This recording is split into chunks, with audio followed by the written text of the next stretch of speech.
یہ درس جو ہم یہاں بیٹھ کر دے رہے ہیں اس کا مقصد رسول اللہ صلی اللہ علیہ وسلم کی محبت کا درس دینا ہے، اور اس مجلس کا پھل یہ ہونا چاہیے کہ ہماری رسول اللہ صلی اللہ علیہ وسلم کے ساتھ محبت میں اضافہ ہو۔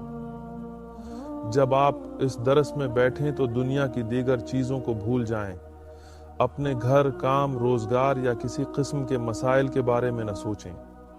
اگر آپ کو کچھ اور کرنا ہو تو آپ جا سکتے ہیں، ہمیں آپ کی ضرورت نہیں۔ یہ میں اور آپ ہیں جنہیں اس درس کی ضرورت ہے، درس کو ہماری ضرورت نہیں۔ سبحان اللہ، رسول اللہ صلی اللہ علیہ وسلم سے محبت کے اسباب میں سے ایک یہ ہے کہ ہم سمجھیں کہ اللہ سبحانہ نے رسول اللہ صلی اللہ علیہ وسلم کو کیسے چنا۔ اس میں رسول اللہ صلی اللہ علیہ وسلم کے نسب کو سمجھنا بھی شامل ہے۔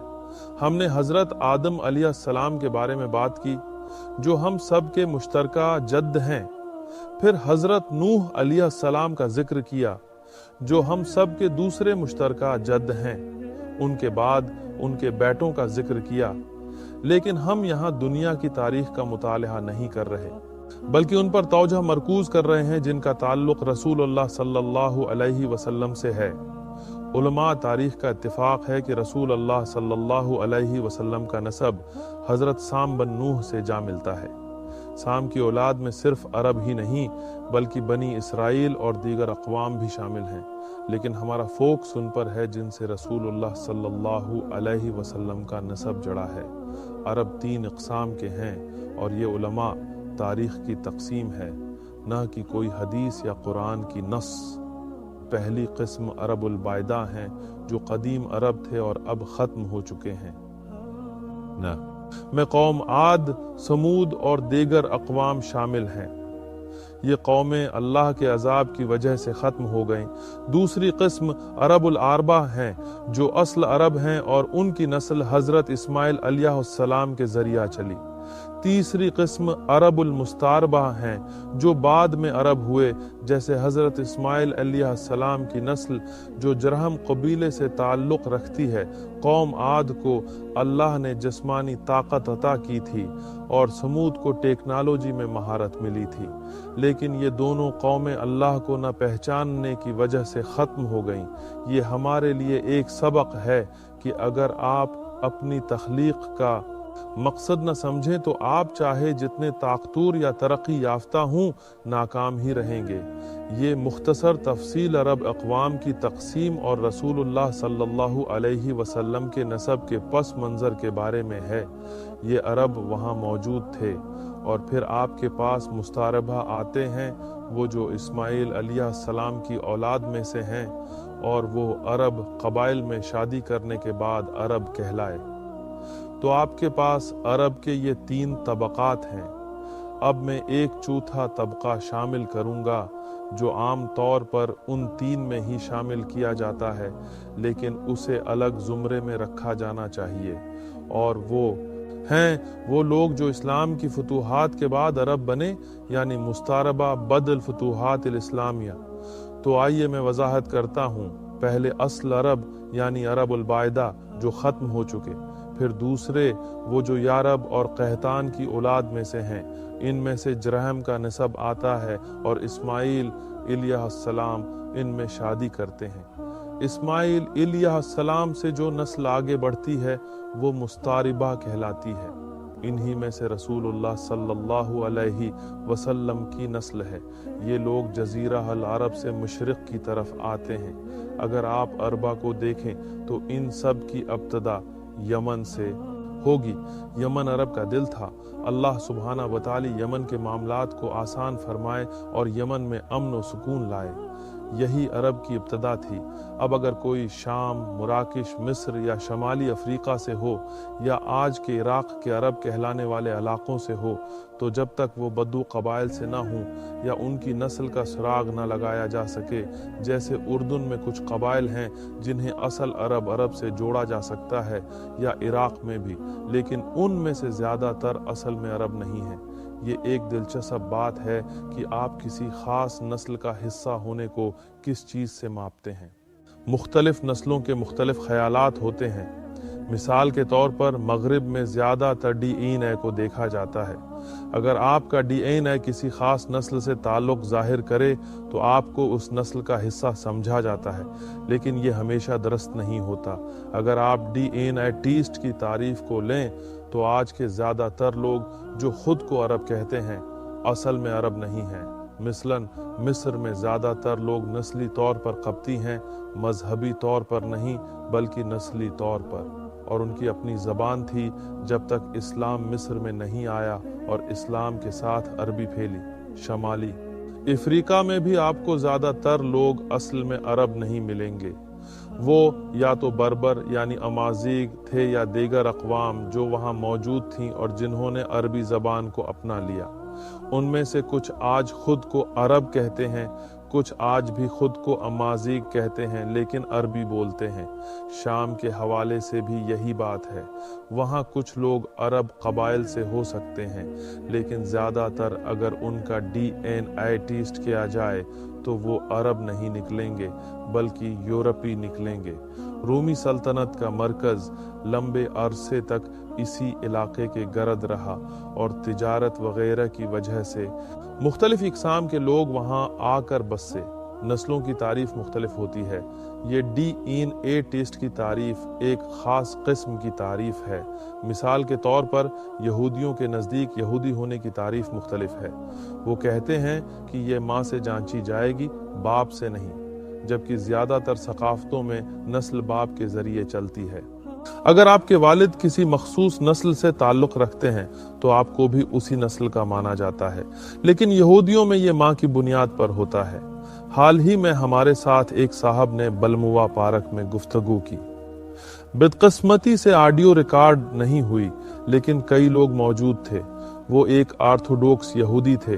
انہوں نے وضاحت کی اور میں نے ان سے پوچھا کہ ایسا کیوں ہے کہ یہودیوں میں نسل ماں سے چلتی ہے۔ انہوں نے جواب دیا، ہمیشہ یہ یقین نہیں ہوتا کہ والد کون ہے۔ یہ ان کا جواب تھا، نہ کہ میرا۔ میں نے ان سے کہا، الحمدللہ ہماری قوموں میں ہمیں ہمیشہ یہ یقین ہوتا ہے کہ والد کون ہے، لیکن اگر آپ کے ہاں ایسا مسئلہ ہے تو سمجھ سکتا ہوں، اور اگر یہ اتنا بڑا مسئلہ ہے کہ آپ کو نسل کی تعریف بدلنی پڑے تو یہ آپ کا معاملہ ہے۔ مختلف لوگ مختلف طریقوں سے نسل کی تشریح کرتے ہیں۔ عربی زبان کے بارے میں بھی ایک مسئلہ اٹھایا جاتا ہے۔ ایک حدیث میں ذکر ہے کہ جو عربی بولے وہ عرب ہے، لیکن وہ حدیث انتہائی ضعیف ہے اور اس پر بھروسہ نہیں کیا جا سکتا۔ تاہم یہ تصور درست ہے، حدیث ثابت نہیں، لیکن اس کا مطلب درست ہے کہ آج کے دور میں جو شخص عربی روانی سے بولتا ہے وہ عرب ہے، چاہے وہ عرب ہونا پسند نہ کرے۔ اب اگر ہم DNA پر جائیں تو اصل عرب بہت کم ملیں گے۔ سیدنا اسماعیل نے عربی سیکھی اور انہی کی نسل سے رسول اللہ صلی اللہ علیہ وسلم کا تعلق ہے، لیکن ان کے پہلے کی بات کریں تو وہ سیدنا ابراہیم تک جاتی ہے۔ ابراہیم علیہ السلام کو خلیل الرحمن کہا جاتا ہے، لیکن یہ سمجھنا ضروری ہے کہ ابراہیم عرب نہیں تھے، بلکہ ان کی نسل سے عرب اور بنی اسرائیل دونوں آئے۔ بنی اسرائیل کو بنی اسرائیل اس لیے کہا جاتا ہے کیونکہ یعقوب علیہ السلام کا ایک نام اسرائیل تھا۔ اسرائیل کا مطلب ہے عبداللہ، تو بنی اسرائیل کا مطلب ہوا یعقوب کی اولاد۔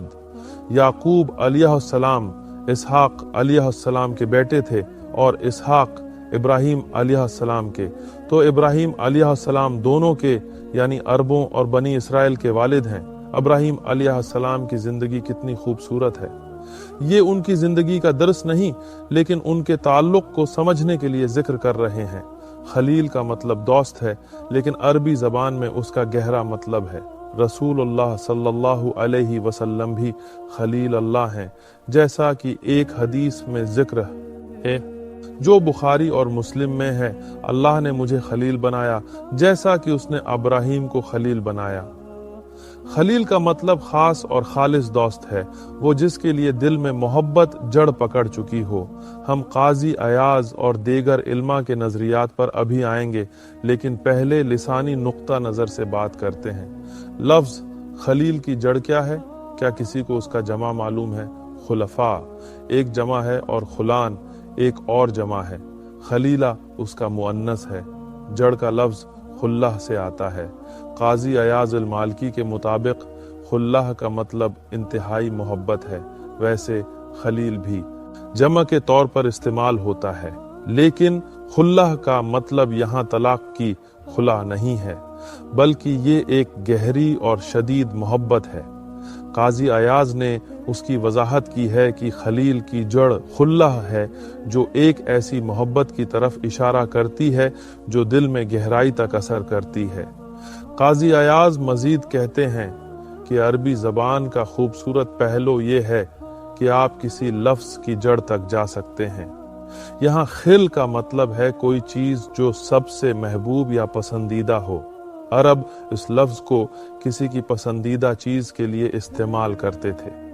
اس کا ایک مطلب یہ بھی ہے کہ کوئی چیز ایسی ہو جو آپ کو درکار ہو یا صرف آپ کو چاہیے ہو۔ دلچسپ بات یہ ہے کہ قاضی ایاز اور دیگر علماء کے مطابق خل کا ایک مطلب عبادت گزار بھی ہوتا ہے۔ خل سے خلہ بنتی ہے جو خالص محبت یا کسی ایسے شخص کے لیے استعمال ہوتی ہے جو محبت کرنے والوں میں خاص ہو، ایک ایسی محبت جو دل میں جاگزین ہو جائے۔ قاضی ایاز نے وضاحت کی کہ الخلیل اقرب من المحبوب، یعنی خلیل محبوب سے زیادہ قریب ہوتا ہے۔ ابن تیمیہ کہتے ہیں کہ خلیل اور محبوب کے درمیان فرق یہ ہے کہ خلیل کے ساتھ آپ کا راستہ اور مقصد ایک ہوتا ہے۔ آپ دونوں ایک جیسے نظریات اور سمت رکھتے ہیں۔ یہی وجہ ہے کہ محبوب کسی بھی شخص سے ہو سکتا ہے، چاہے وہ آپ کی سوچ یا راستے پر نہ ہو۔ مثلاً کچھ لوگ ایسے اداکاروں سے محبت کرتے ہیں جن سے وہ کبھی ملے نہیں۔ وہ ان اداکاروں کو ان کے کردار کی وجہ سے پسند کرتے ہیں، لیکن حقیقی زندگی میں ان کے بارے میں کچھ نہیں جانتے۔ ابن قیم کہتے ہیں کہ عشق ایک بیماری ہے جو دل کو خراب کرتی ہے، اس لیے عشق کو اسلامی اصطلاحات میں استعمال نہیں کرنا چاہیے۔ عشق اور خلہ میں فرق ہے۔ خلیل وہ شخص ہے جو آپ کے ساتھ ایک ہی راستے پر ہو۔ یہی وجہ ہے کہ نبی کریم صلی اللہ علیہ وسلم نے فرمایا، آدمی اپنے خلیل کے دین پر ہوتا ہے۔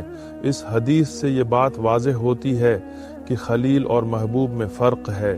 محبوب آپ کے راستے پر نہ بھی ہو سکتا ہے، لیکن خلیل ہمیشہ آپ کے ساتھ ایک ہی سوچ اور مقصد رکھتا ہے۔ اگر کوئی شخص ایمان والا نہ ہو تو وہ آپ کا خلیل نہیں ہو سکتا، کیونکہ کافر آپ کی طرح نہیں سوچے گا۔ یہی وجہ ہے کہ رسول اللہ صلی اللہ علیہ وسلم نے فرمایا کہ تم میں سے ہر ایک کو دیکھنا چاہیے کہ کس کو اپنا قریبی دوست بنا رہے ہیں۔ خبردار رہو، دھیان دو، حضرت ابراہیم خلیل الرحمن تھے، لیکن کیوں یہاں ہمیں ابراہیم علیہ السلام کی قدر و منزلت کا اندازہ نہیں ہوتا۔ اللہ سبحانہ فرماتے ہیں کہ ابراہیم علیہ السلام ایک امت تھے۔ اس کا کیا مطلب ہے؟ کیا اس کا مطلب یہ ہے کہ ان میں بہت سی عورتیں اور مرد اور بچے شامل تھے؟ امت یہاں سب سے پہلے یہ مطلب دیتی ہے کہ وہ ایک رہنما تھے۔ یہ وہ معنی ہے جو لوگ تفسیر میں عام طور پر نظر انداز کرتے ہیں۔ آج کے الفاظ میں سمجھانے کی کوشش کریں تو وہ دوسروں کے دباؤ میں نہیں آتے تھے، وہ ایک رہنما تھے۔ جب انہیں کچھ حق معلوم ہوتا یا کچھ غلط نظر آتا، وہ اس پر مضبوطی سے کھڑے ہوتے، چاہے لوگ کچھ بھی کہیں۔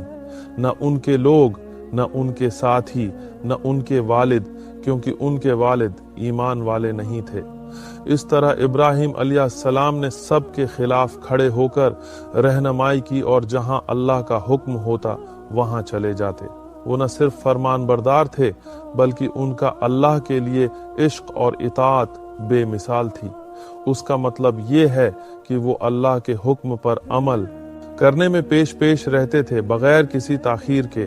مثلاً آپ کسی سے کہیں کہ پانی لاؤ تو وہ لائے گا، لیکن ایک دوسرا شخص جو آپ کو پانی کی ضرورت محسوس کر کے پہلے ہی لے آئے، یہ اصل محبت اور اطاعت کی مثال ہے۔ ابراہیم علیہ السلام توحید پر تھے، نہ کہ کسی فرقے کے پیروکار۔ یہ بھی واضح ہے کہ وہ شرک سے دور تھے اور اللہ کے شکر گزار بندے تھے۔